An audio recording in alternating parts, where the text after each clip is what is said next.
And this topic as such, actually you require it in the clinics, so I will not go into the details today.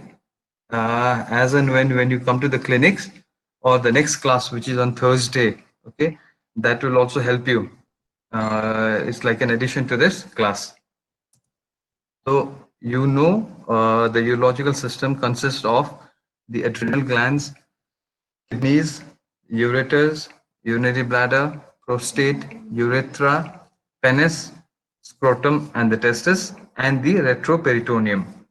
Okay, so when a patient come to the emergency or to the outpatient department, okay, you need to ask questions pertaining to, I mean, like what they complain of. Coming to the adrenal gland, okay, so patients come to the OPD. Usually, a patient with any adrenal lesion will come to the OPD. They do not have any uh, emergencies as such, which require them to go to the ER. So, usually they come to the OPD saying there's an incidental detection of mass on ultrasound or CT scan done for some other reasons. Okay, not for the adrenal gland as such, but on a routine ultrasound done for, okay, say for gallstones or for pain abdomen, they detect a small mass. Okay, that is one presentation a patient can come with. The other presentation is hypertension in young patients, unexplained hypertension in young patients. You have to rule out any adrenal tumor. Okay, so for that, again, you do a USG, and if USG shows any lesion, that prompts you for a CT scan. Then, if a patient presents with Cushingoid features, you must have already read Cushing syndrome or in physiology and all. So, or in pathology, Cushingoid features, that also prompts you for further investigations to look for any tumors in the adrenal glands. Then, in the investigations, okay, then history, you'd ask like, oh, since when the hypertension is, or any family history of hypertension. Okay, Cushingoid features, look for all the physical examination, and then since when it started, all that, right? So investigations, what would you like to do for adrenal gland neoplasms or tumors, whatever. All neoplasm does not mean it is malignant, right? So it could be benign also. The first investigation of choice would be again USG abdomen. Okay, once it shows a lesion, then you go for CT scan to rule out pheochromocytoma or adrenocortical carcinomas, or in simple, it could be a simple benign neoplasm such as angiomyolipomas, right? So these are the first investigation you would like to do for adrenal gland thing is neoplasms are a CT scan. Then urinary metanephrines and normetanephrines. So the CT scan description in detail, I would not like to tell you now.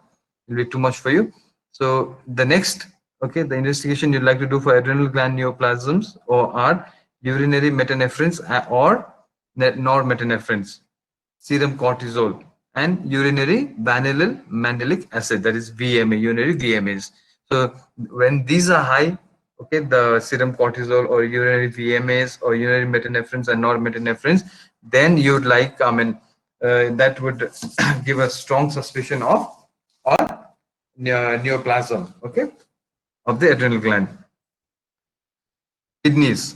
Okay, so the most common emergency or the most common presenting features with which a patient presents to the OPD or urology OPD or to the ER is related to the kidney, followed by prostate. That will be coming to later. So again, kidney also the same thing. There might be an incidental detection of mass on ultrasound or CT scan done for some other reasons, like for pain abdomen or for gallstones or for whatever other reasons. Okay, so there might be an incidental detection of mass. The next common feature is, hematuria. Okay, okay, the most common feature, in fact, okay, related to the kidney problems is hematuria, which could be painless or painful. Okay, so again, there's a lot of difference where when a patient presents with a hematuria, you have to ask in details, okay, in details about the type of or the presentation of hematuria, since when, okay, was it painless or painful, why, what is the significance of a painless or painful hematuria. Okay, Painless hematuria will always, okay, prompt you for further investigation. Okay, as in painless hematuria is present in cases of tumors, most probably. Okay, whereas painful hematuria prompts you for a maybe a renal stone or a ureteric stone. Okay, so the nature of hematuria is very important, whether it is painful or painless. Since when, the mode of onset, okay, the time of onset, was it associated with fever with chills and rigors? Okay, hematuria with fever and chills, what does it again lead to your suspicion to? It could be pyelonephritis, okay, or simple urinary tract infection, in other words. Okay, then pain over flanks radiating anteriorly towards the groin. That is another clinical feature with which the patient can present to you again in the ER or in the OPD, urology OPD. Okay, pain over the flanks radiating anteriorly towards the groin. What do you think is the problem in this patient associated with hematuria? So hematuria and pain over the flank. So most probably a small stone, okay, slipping from the kidney into the ureter. That could be one suspicion. The other suspicion is again pyelonephritis. Pyelonephritis can also have can give rise to hematuria, not to a severe degree. Okay, then the investigations again. What you'd like to do? The most common investigation is USG abdomen. Okay, USG abdomen will distinguish between stone, a mass, okay, or the degree of hydronephrosis and all that. So once you see a stone in the ultrasound abdomen, okay, then what else would you like to do? Go for CBC, the size of the stone, sorry, the size of the stone, okay, the location of the stone, okay, the degree of hydronephrosis, all that in ultrasound. If the ultrasound abdomen shows you stone, then okay, you don't need to go for, I mean, depending upon the size of the stone, you further go for a CTI view or yeah, CTI view, right? But before CTI view, that is CT intravenous urogram. Before that, you do a CBC or renal function test, and then you also go for a urine routine and culture sensitivity. Why urine routine? Okay, in kidney, I like I told you, urine culture, okay, might show growth. Okay, that might also be the cause for pain and fever. Fine. So as and when you come to this is just as and when you come to the OPD or in the emergencies, we will teach you more. And the next class on Thursday also is related to the urological problems, right? So I'll be taking in details again then. Ureter now. Okay, the next organ in the urology system is the ureter. The patient's, the different clinical scenario with which a patient can present is okay, severe pain over the lumbar regions, radiating anteriorly towards the testis or tip of the penis. Okay, so when the patient is so much in pain that he or she will come writhing in pain to you. Okay, so history is again very important. Lumbar pain radiating towards the testis or tip of the penis. Okay, why I'm writing the testis and the tip of the penis is important. It will give you a rough idea as to where the stone is. Okay, if the pain radiates towards the testis, okay, the stone must be in the upper ureter. Okay, whereas if the pain from the loin to the groin, okay, goes toward the tip of the penis, then the stone will must be most probably in the lower ureter or the distal ureter. Fine. So next presenting feature is hematuria, which could be gross and it could be painless or painful. Okay. Again, if it is painful, then obviously there must be uh, a stone slipping from the kidney into the ureter, which gives rise to painful hematuria. If it is a painless hematuria, then you should suspect for a space occupying lesion, or in other words, neoplasm. Okay. Vomiting. Vomiting associated with severe pain and hematuria is most probably because of ureteric colic. Okay. And then again, fever with or without chills and rigors. The basic investigations you'd like to do is CBC, urea and creatinine, and then USG abdomen. Be it any case in neurological emergency, I mean neurological problem, patient with neurological problem, ultrasound is a must. So USG abdomen. show you, okay, again the size of the stone, if it is a stone, the size of the stone, the site of the stone, the degree of hydronephrosis, maybe the number, the number of the stones. Okay, once USG is done, you may or may not go for a X-ray QUB and CT IVU. CT IVU, that is CT intravenous urogram, is done. Okay, if there are multiple stones, gross hydronephrosis. Okay, so in such cases, you may have to do a CTI view. But if it is a single stone, okay, small stone, single stone in the right ureter or left ureter, you may not do a CTI view. Okay, so these are for stone. If it is a neoplasm, if an ultrasound says maybe a strong suspicion of neoplasm in the ureter, then the CTI view is a must. The next organ, okay, is the urinary bladder. So we did the adrenal glands, the kidney, the ureter. The next in line is the urinary bladder.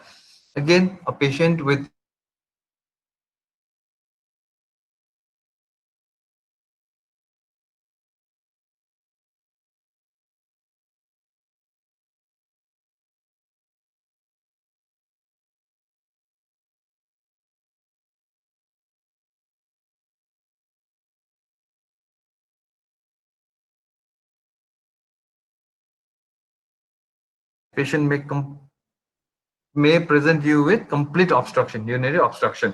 So these are different presentations with which a patient with urinary bladder pathology may present to you to the OPD or to the emergency. So what history would you ask again? In hematuria, since when? Whether it is frank hematuria, or I mean, like some patients for even a concentrated urine, they will tell us frank hematuria. So you have to distinguish whether you have to ask them leading questions. Okay, रातै रगतै जस्तो थियो या त पहेँलो पहेँलो थियो. You have to ask such leading questions also. So painful or painless hematuria. Okay, uh, fever with chills and rigors again will prompt you for infection. Okay, UTI, pain of the suprapubic region, again cystitis, feature of cystitis, strangury, difficulty in passing urine. This could be due to one UTI, another stone, okay, in the urinary bladder, and then urinary retention, complete urinary retention. Okay, because of urinary bladder pathology, could be one because of UTI. Severe UTI can lead to sudden obstruction, urinary retention.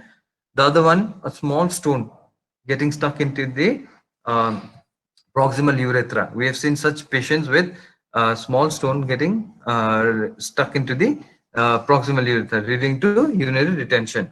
Okay, so how you would manage that will come later. Then the investigations. What would you like to do? CBC, that is complete blood count, urea creatinine, and urine culture sensitivity. Okay, to rule out UTI. Again, like as I said, USG abdomen is a must. Okay, that will detect. I mean, that will show you. Okay, if it is a tumor. Okay, if the hematuria is because of a tumor, it will show clearly an ultrasound. Okay, the size of the tumor, the site of the tumor, the degree of hydronephrosis. Okay, all those. Then, if it is a stone, that will also show in the ultrasound. Fine. If the ultrasound, sometimes the ultrasound abdomen is inconclusive for stones, then you may like to go for an X-ray KUB. Okay, X-ray pelvis. So when do you do an X-ray pelvis? In case of urinary bladder pathology, urinary retention. Okay, you suspect a small urinary stone getting stuck into the proximal urethra. So X-ray KUB will not show the stone in the uh, proximal urethra. X-ray KUB means what? Kidney, ureter, and bladder. So most of the radiographers stick to the bladder only. They will not take the urethra part in the X-ray. So in such patients where you are suspecting the urinary retention because of a stone stuck in the proximal urethra, go for X-ray pelvis. Okay. Then CT abdomen and pelvis. When do you do this CT abdomen? CT abdomen is done when ultrasound shows a mass or a space occupying lesion in the urinary bladder. Okay. So suspicion, high suspicion of urinary bladder cancer. Coming to the urethra, so patients can present to you with burning sensation during micturition, or a urethral discharge, or a hematuria. acute urinary retention again in such in patients, and PCOS again. So burning sensation during micturition again, why? Again because of urethritis or UTI. Okay, UTI is a broad term, urinary tract infection, which can affect the urethra, bladder, ureter, or the kidney. Okay, so UTIs can affect, affect any part of the system. Urethral discharge. Okay, some patients to come to the OPD with history of pus discharge. There's a P pyrasa, okay, pisa pentamvada. So that is urethral discharge. In such cases,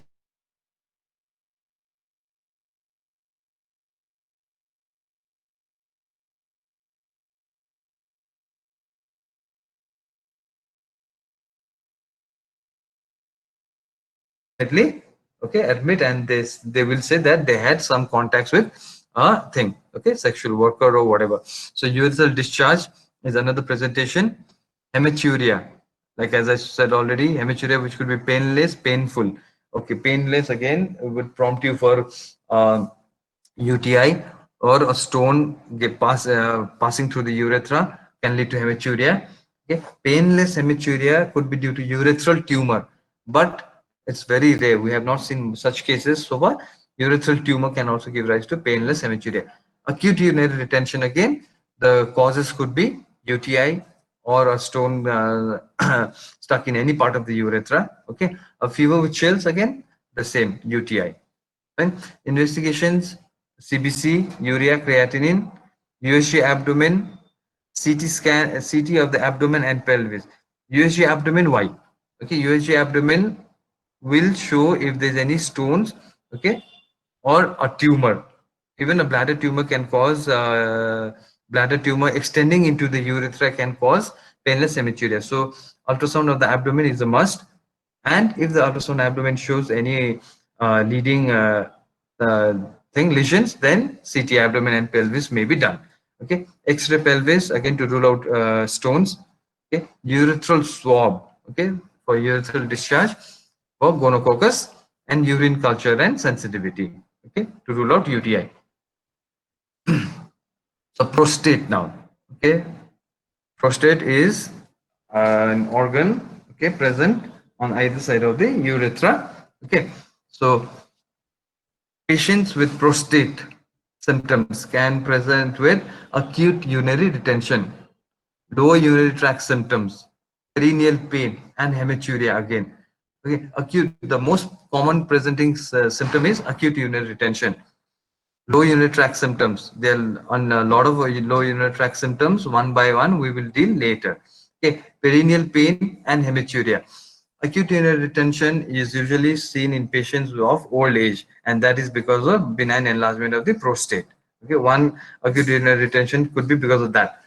The other retention could be because of prostatitis also. Okay, prostatitis is inflammation of the prostate, which can occur usually in the younger age group. Lower urinary tract symptoms, like I said, hesitancy, urgency, nocturia, okay, symptoms of incomplete voiding, near retention, all that is symptom signs and signs of, symptoms of BEP. Okay, so many patients will come, uh, urinary flow is decreased. Okay, I have my flow is very thin. Okay, I have to go number of times, frequency. Okay, dysuria, all those symptoms we will deal one by one later. Perineal pain. Okay, young, these are usually patients of with younger age group, means say around 20, 25, 30 years. Okay, perineal pain, they come with severe pain in the perineum. Hematuria, this can occur in the younger age group also, or older age group. In the older age group, it would be because of BEP or CA prostate. In the younger age group, it could be because of prostatitis. The investigations again would be the same: complete blood count, urea, creatinine, serum, prostate specific antigen. This is important. Serum PSA. Okay, this would this is usually done in the older age group. This will show you whether the patient will have does have the CA prostate or not. Okay, elevation of serum PSA would lead to a strong suspicion of CA prostate. Right. So USG abdomen and pelvis, as I told you, is a must. Okay, in patients with prostatic symptoms. Okay, it will show you the size, the site of the prostate, I mean the size of the prostate, any if any lesions present in the prostate. Okay, and the PVRU, that is post residual urinary volume. Okay, that all that in clinics when you come, we will teach you in detail. Urinary urine culture and sensitivity. This is the next investigation we'd like to do in a patient with prostatic symptoms. Okay, the next organ is the penis. Okay, so a patient usually will come to the OPD. Okay, with any patient with a problem in the penis will come to the OPD with inability to retract the foreskin, that is known as phimosis. That is very very common in our setup. Maybe because of personal hygiene, or I don't know, but we see a lot of phimosis in the OPD. Okay, ulcer over the penis. Okay, ulcer over the penis, most probably, until proven otherwise, it you have to give have high suspicion of CA penis. Okay, ulcer over the penis, wound over the penis, the same thing, and decreased erection. So many people, even in this younger age group nowadays, they come with decreased libido or decreased erection. Fine. So patients, and usually patients are shy, okay, to talk about their personal, I mean, problems whenever it comes to the penis. So whenever the patients present to us, it is usually of a late presentation, either because even if it is because of phimosis, it becomes a very tight phimosis, or ulcer which have already progressed to malignant, the metastatic variety, okay, or decreased erection, all that. So in a patient who comes to you with a penile problem, whatever, you have to take a careful history, and physical examination is a must. Okay, or a very careful physical examination and history is mandatory in patients with uh, presenting to you with penile problems. Urine culture is one you can do. Other investigations, more than investigations, you have to, okay, talk to them and give more time in history and examination. The other investigation you can do is a biopsy. If you have a frank ulcer or wound over the penis, you can, at the most, you can do a biopsy to rule out carcinoma. Okay.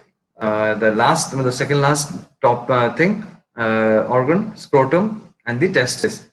So absence of testis in the scrotal sac. Okay, this is usually seen in younger age group.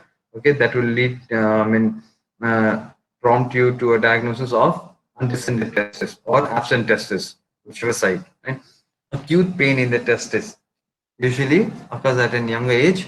Okay, say 16 years or 17 years, they come with the pain, sudden pain in the testis. Please rule out torsion. Okay, always rule out torsion. And what is torsion? Torsion is a deviation of the axis of the lie of the testis. Okay, so if you do not treat it on time, the testis can go into necrosis.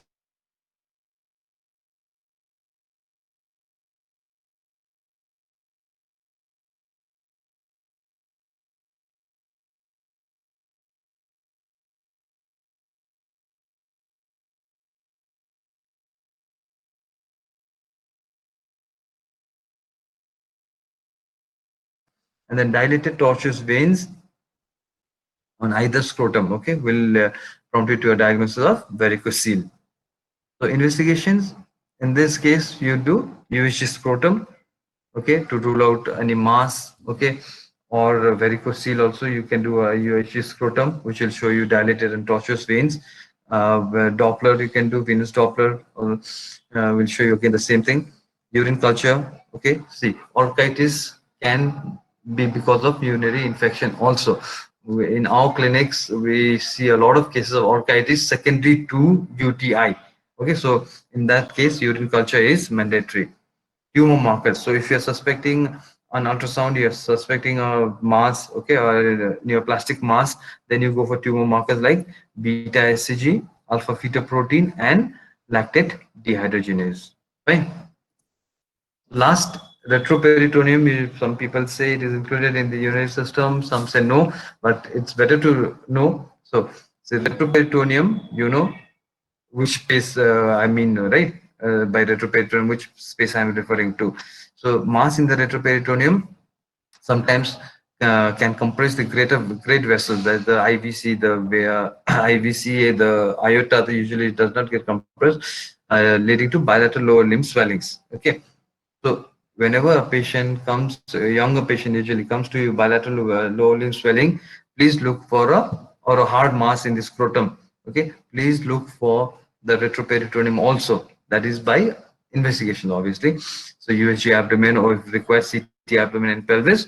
Okay, because it can cause the compression on the IVC leading to lower limb swellings. So this was in just okay with different symptoms with which patients can come to the ER or to the urology OPD. So कति कुरा सम्झ्यो होला कति कुरा बुझेन होला तिमीहरूले but as and when you all come to the clinics, okay, or in the OPD or in the ER, whatever I've taught will become more clear. And the next class, that is on Thursdays, again urological emergencies, that is also part of this. So more detail we will be covering on Thursdays also. Fine, I think this is enough for today.